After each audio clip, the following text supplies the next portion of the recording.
Falar sobre a violência contra a pessoa idosa é mexer no vespeiro, uma vez que incide na forma como encaramos o envelhecimento, na maneira como nos comportamos diante dele e de como reagimos diante de um ato violento. O que fazer? A quem recorrer? Como mudar esse quadro?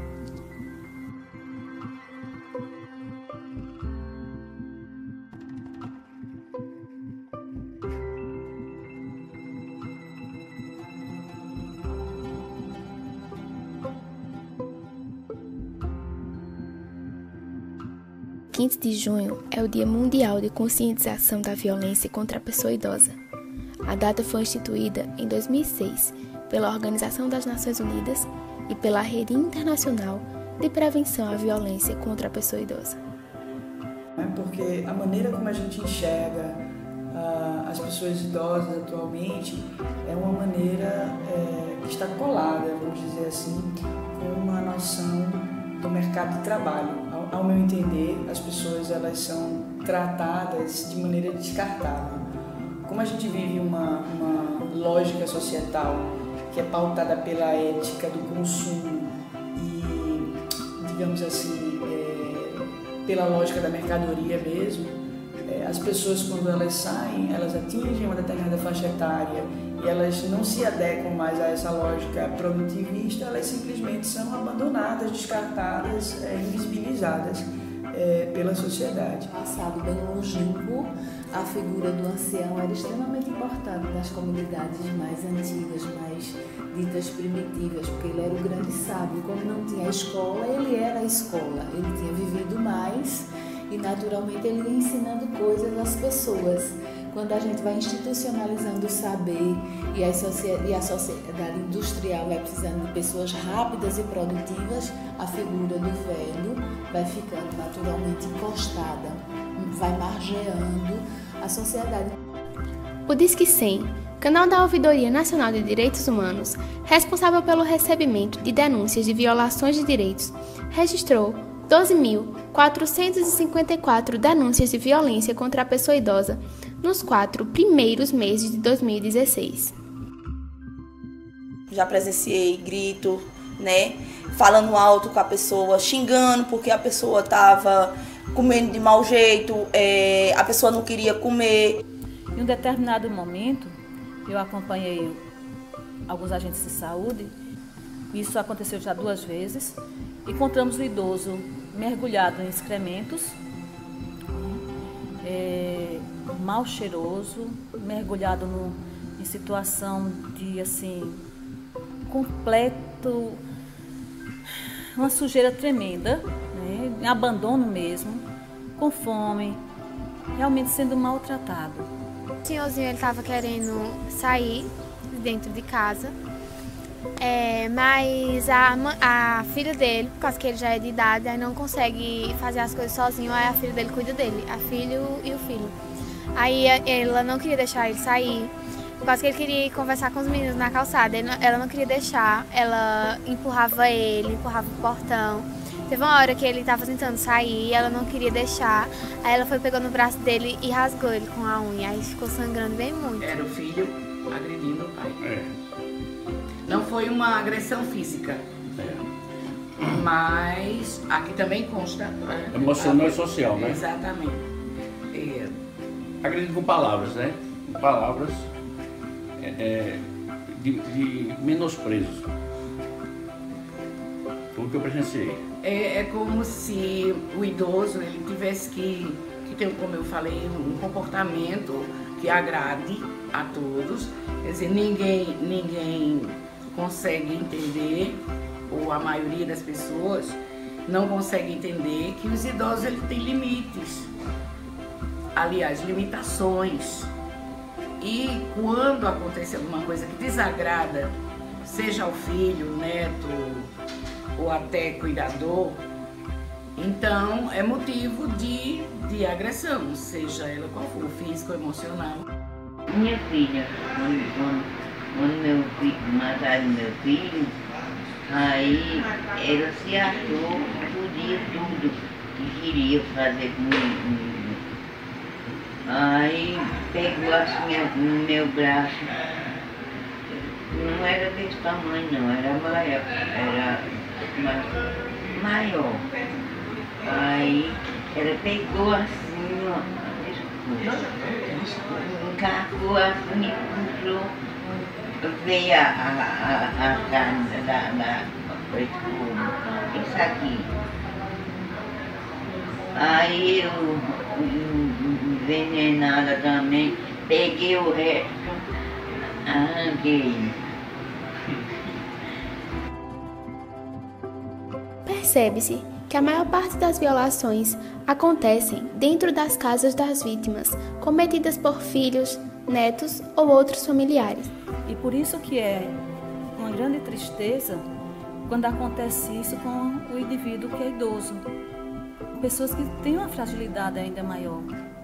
Com pessoas que depositam no outro indivíduo que está violentando toda a sua confiança, que é a única esperança que ela tem de ser cuidada. Aquele que deveria ser o primeiro a zelar por esse bem-estar dessa pessoa fragilizada é aquele que mais maltrata, é aquele que mais fragiliza, é aquele que mais isola, é aquele que provoca, antes da morte física, a morte psicológica, a morte mental. As violações mais comuns são a violência física, quando se faz uso da força física para compelir os idosos a fazerem o que não desejam, para feri-los, provocar dor, incapacidade ou morte. Abandono é uma violência que se manifesta pela ausência ou deserção dos responsáveis governamentais, institucionais ou familiares de prestarem socorro a uma pessoa idosa que necessite de proteção e assistência. Violência financeira ou econômica consiste na exploração imprópria ou ilegal ou ao uso não consentido pela pessoa idosa de seus recursos financeiros e patrimoniais. Violência psicológica corresponde a agressões verbais ou gestuais com o objetivo de aterrorizar, humilhar, restringir a liberdade ou isolar do convívio social. Existem várias formas de violência psicológica, né? Não permitir que o idoso tenha sua subjetividade, não permitir que o idoso viva de acordo com o seu desejo, faça suas atividades diárias, conviva realmente de acordo com aquilo que quer, que tenha sua rotina de acordo com o que sempre teve, são maneiras de violências psicológicas também. Quando a pessoa é violentada com a violência psicológica, na realidade ela não aceita dentro de si mesma o seu inconsciente, ela não admite que está sendo violentada. As expressões verbais, elas estão enquadradas dentro do contexto de violência psicológica. Eu sou psicanalista, né? E em psicanálise o Freud chama isso de xiste, né? Xiste é uma forma camuflada, né, da gente agredir o outro, por exemplo, em forma de piada. Isso é um xiste, você dizer que fazer uma brincadeira, entre aspas, maldosa com o idoso ou fazer gestos, também é uma forma de xiste, e o xiste, segundo a psicanálise, é um instrumento perverso, sutil, que você dirige ao outro ser humano. Os tipos mais comuns de violência contra o idoso são a negligência, com 68,7% das ocorrências, seguida da violência psicológica e do abuso financeiro e econômico relacionado à violência patrimonial. A violência, seja ela qual for, é uma das maiores causas de lesões, doenças, perda de produtividade, isolamento e desesperança que acabam comprometendo a vida da pessoa idosa. Aí ficava muito debilitado, não queria comer, queria ficar sempre sozinho, não queria que a cuidadora cuidasse dele, ficava agitada com a cuidadora e se estressava com ela e ficava querendo ficar sozinho e estressado, calado na dele às vezes. Que esse indivíduo se torne alguém com a autoestima muito baixa, porque esse indivíduo pense que normalmente é um peso para a família, para o filho, para o neto, para aqueles que são seus cuidadores. Isso vai desencadear, com certeza, uma depressão, provoca, de uma certa forma, o isolamento desse indivíduo, se isolando, agrava ainda mais a depressão, podendo até provocar a morte. Nos termos constitucionais, o idoso é sujeito de direitos. A Constituição Federal impede qualquer forma de discriminação por idade. Hoje nós temos o Estatuto do Idoso, onde ele adquiriu alguns direitos. E essas pessoas que são agredidas é amparada hoje por esse estatuto. Aquele que vê um idoso sendo espancado, sendo agredido verbalmente por pessoas da família, por pessoas cuidadoras, existe uma lei que essas pessoas infringirem serão atuadas e enquadradas nesta lei, ou seja, no Estatuto do Idoso. Portanto, eu quero deixar aqui bem claro que é algo difícil, que os familiares têm que prestar muita atenção quando o idoso vem ser agredido, pois há muitos idosos que não têm uma reação. Apesar de existirem diversas leis que penalizam atos violentos contra pessoas idosas, poucos idosos realmente conhecem e têm acesso ao Estatuto do Idoso, o que dificulta a preservação e garantia dos seus próprios direitos e, consequentemente, os faz permanecerem em situações de violência. Mais interessante para o governo ou para os governantes que a gente seja ignorante nesse sentido, porque aí quando você não tem o conhecimento, você não sabe dos direitos. Então é bom, e isso é um alerta, eu até agradeço, porque a partir de hoje eu vou tomar conhecimento desse estatuto. A gente conhece algumas coisas. É pouco divulgado, né? É pouco divulgado. Bom, a velhice é um tema, a meu ver, fundamental para a gente discutir, especialmente em sala de aula. Então, é um tema de extrema relevância, é um tema fundamental para que a gente consiga pensar novos caminhos éticos de comportamento mesmo da nossa sociedade, da nossa comunidade. Né? Com esse tema em sala de aula, a gente pretende que essa geração ela tenha um olhar diferente para o idoso. Então, todos os anos a Secretaria de Educação de São Bento do Una elabora um projeto. Esse ano o projeto intitula-se Gerações, Cuidado e Cidadania, Velhos Dilemas e Novos Desafios.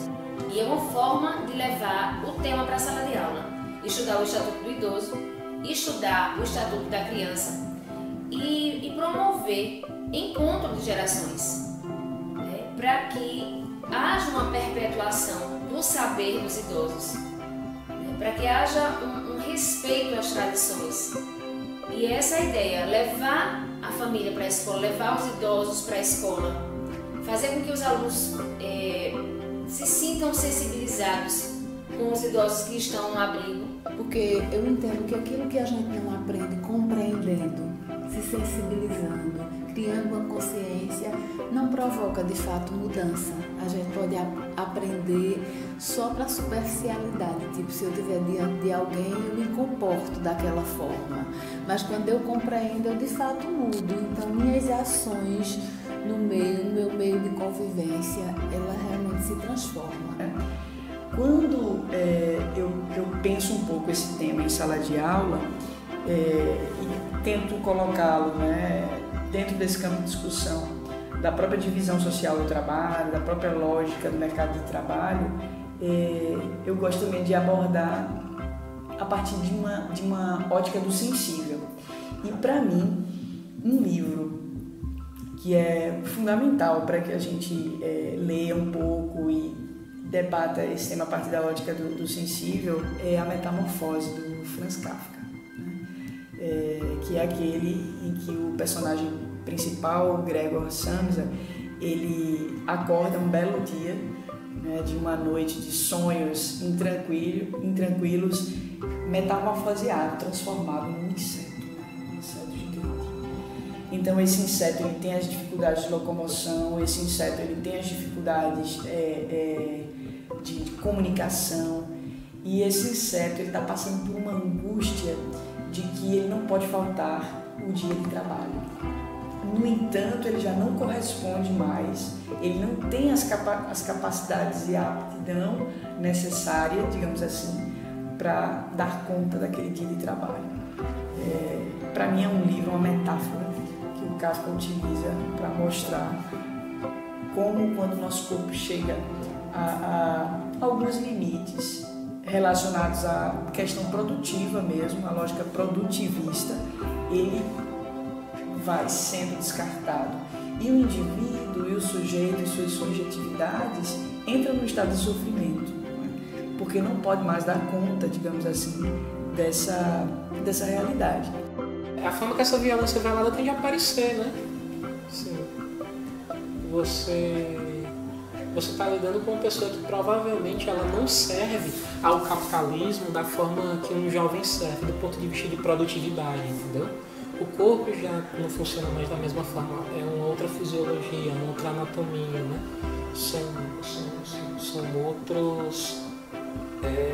São outros sentidos, né? Então, envelhecer numa sociedade em que toma o corpo do jovem como um corpo padrão, né? É sempre uma tarefa difícil, minimamente complicada, né?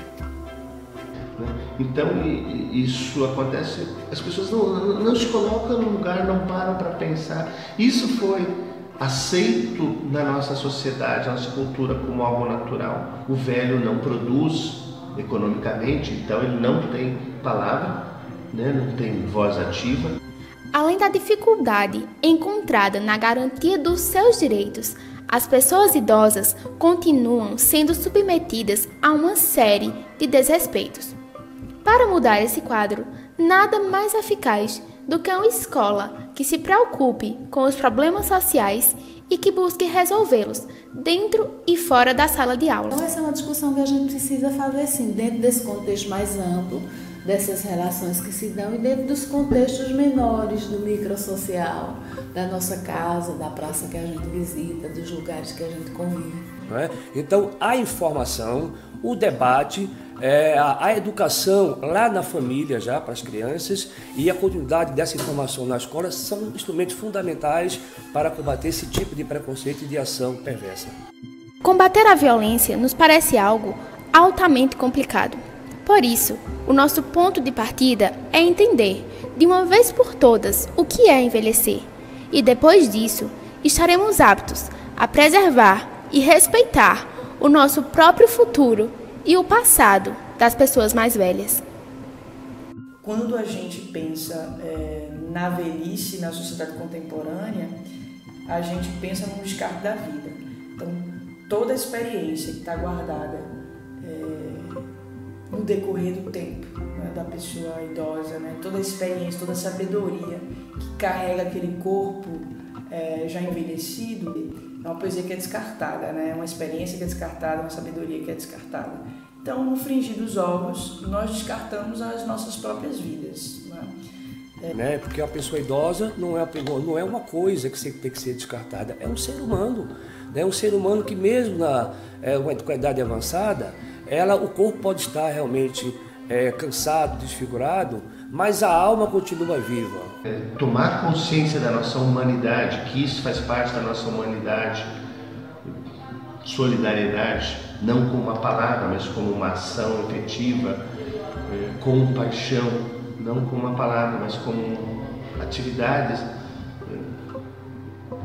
Eu acho que a gente precisa reinventar o homem para combater a violência.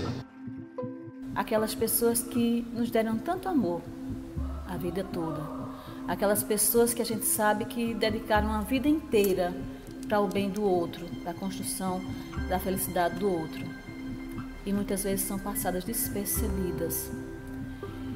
Nós usamos um termo em psicologia que eles se tornam invisíveis à sociedade porque não produzem mais, invisíveis à família porque hoje em dia não são mais eles que provêm tudo para dentro de casa, não são mais eles que providenciam a comida, não são mais eles que são capazes de fazer a limpeza da casa.